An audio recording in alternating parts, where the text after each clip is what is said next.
आया हूँ शैक्षिक कार्यक्रम और उनकी शुरुआत से संबंधित कुछ अति महत्वपूर्ण परीक्षाोपयोगी फैक्ट्स।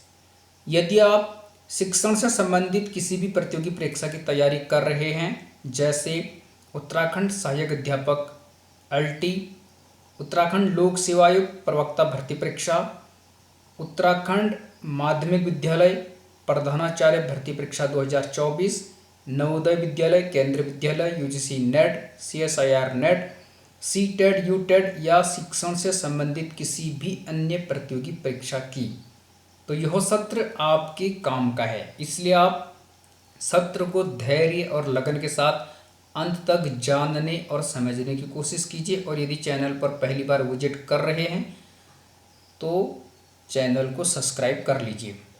यहाँ पर एक तरफ शैक्षिक कार्यक्रम दिए गए हैं, दूसरी तरफ उनकी शुरुआत के वर्ष दर्शाए गए हैं। आप ध्यान से देखिए और समझिए। सबसे पहले है राष्ट्रीय प्रौढ़ शिक्षा कार्यक्रम यानी नेशनल अडल्ट एजुकेशन प्रोग्राम, जिसे शॉर्ट में NAEP कहते हैं। इसकी शुरुआत हुई थी 1978 में यानी 1978 में, राष्ट्रीय प्रौढ़ शिक्षा कार्यक्रम।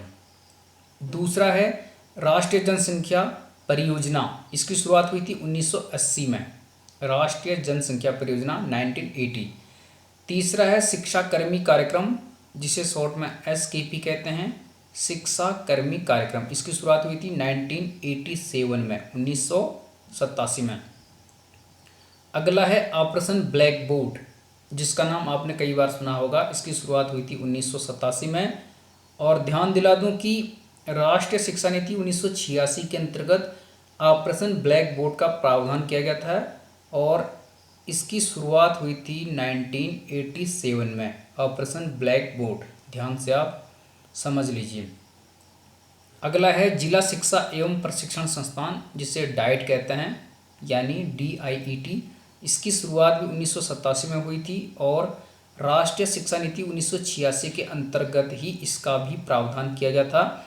आप जानते हैं प्रत्येक जिले में एक जिला शिक्षा एवं प्रशिक्षण संस्थान होता है। तो ऑपरेशन ब्लैक बोर्ड और जिला शिक्षा एवं प्रशिक्षण संस्थान, इन दोनों का प्रावधान राष्ट्रीय शिक्षा नीति 1986 के अंतर्गत किया गया था। अगला है राष्ट्रीय साक्षरता मिशन यानी नेशनल लिटरेसी मिशन। इसकी शुरुआत हुई थी 1988 में। कई बार पूछ लिया जाता है राष्ट्रीय साक्षरता मिशन 1988।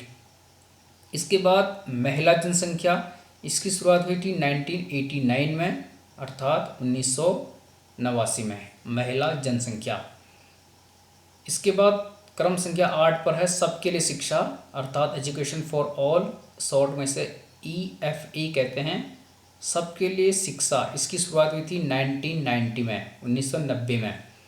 इसके उपरांत शिक्षा गारंटी योजना अर्थात एजुकेशन गारंटी स्कीम, इसकी शुरुआत हुई थी 1991 में यानी 1991 में, शिक्षा गारंटी योजना 1991।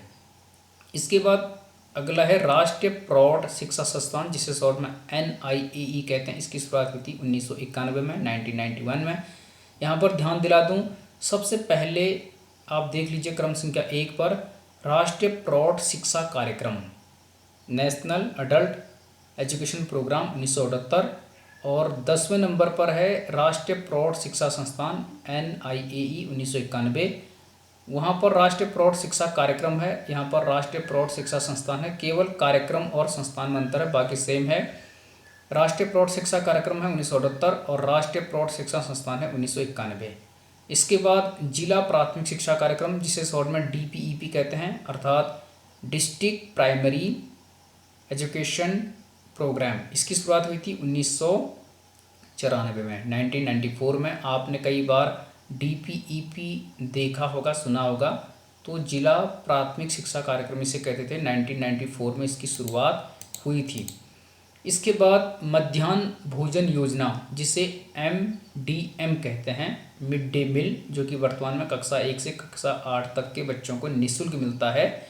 इसकी शुरुआत 1995 में हुई थी, मध्याह्न भोजन योजना 1995।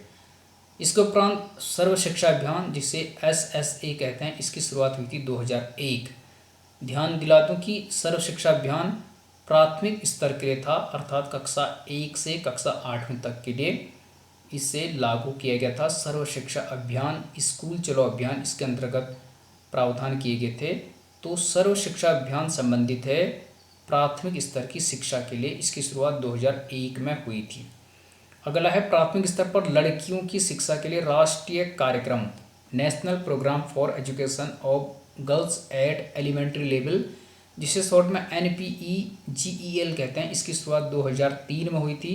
तो ध्यान दीजिए, प्राथमिक स्तर पर लड़कियों की शिक्षा के लिए राष्ट्रीय कार्यक्रम की शुरुआत हुई थी 2003 में। इसके बाद अगला है कस्तूरबा गांधी बालिका विद्यालय योजना, KGBV। इसकी शुरुआत 2004 में हुई थी।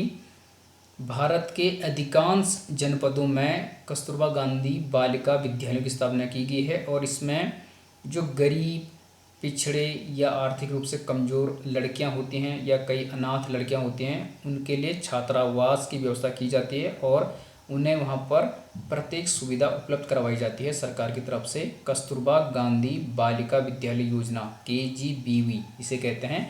2004 में इसकी शुरुआत हुई थी। अगला है राष्ट्रीय ज्ञान आयोग, जिसे शॉर्ट में NKC कहते हैं, अर्थात national knowledge commission. Sam Pitroda इसके अध्यक्ष थे। तो राष्ट्रीय ज्ञान आयोग की शुरुआत हुई थी 2005 में। ठीक है, राष्ट्रीय ज्ञान आयोग, सैम पित्रोदा, 2005। अगला था राष्ट्रीय माध्यमिक शिक्षा अभियान, जिसे शॉर्ट में रमसा कहते हैं। इसकी शुरुआत 2009 में हुई थी और रमसा संबंधित है माध्यमिक स्तर की शिक्षा के लिए, इसीलिए राष्ट्रीय माध्यमिक शिक्षा अभियान इसे कहा जाता है। ऊपर मैंने क्रमांक नंबर 13 पर बताया सर्व शिक्षा अभियान। सर्व शिक्षा अभियान संबंधित है प्राथमिक स्तर की शिक्षा के लिए, शुरुआत हुई थी 2001 में। राष्ट्रीय माध्यमिक शिक्षा अभियान रमसा है माध्यमिक स्तर की शिक्षा के लिए, शुरुआत हुई थी 2009 में। इसके बाद अगला है राष्ट्रीय उच्च शिक्षा अभियान, जिसे शॉर्ट में रूसा कहते हैं। इसकी शुरुआत वर्ष 2013 में हुई थी और राष्ट्रीय उच्च शिक्षा संस्थान संबंधित है हायर एजुकेशन से, अर्थात डिग्री जो कॉलेज होते हैं, विश्वविद्यालय होते हैं, उनसे संबंधित है राष्ट्रीय उच्च शिक्षा संस्थान रूसा। 2013 में इसकी शुरुआत हुई थी। और नेक्स्ट है जन शिक्षा संस्थान, JSS। ये प्रत्येक जिले में होते हैं जन शिक्षण संस्थान, जन शिक्षा संस्था आपने सुना होगा, JSS। इसकी शुरुआत भी 2013 में हुई थी। तो ये काफ़ी इंपॉर्टेंट, ये फैक्ट से एजुकेशन से संबंधित शैक्षिक कार्यक्रम हैं और कई बार परीक्षा में पूछे जा चुके हैं और पूछे जाते रहे हैं, तो इन्हें आप ध्यान में रख लीजिए। राष्ट्रीय प्रौढ़ शिक्षा कार्यक्रम 1978 और राष्ट्रीय प्रौढ़ शिक्षा संस्थान 1991। इसके अतिरिक्त जो मैंने आपको बता दिया, सर्व शिक्षा अभियान 2001 और राष्ट्रीय माध्यमिक शिक्षा अभियान 2009, राष्ट्रीय उच्च शिक्षा संस्थान 2013, ये काफ़ी इंपॉर्टेंट हैं। जिला प्राथमिक शिक्षा कार्यक्रम DPP 1994, मध्याह्न भोजन योजना 1995, ठीक है। और राष्ट्रीय साक्षरता मिशन NLM कई बार पूछा जाता है 1988।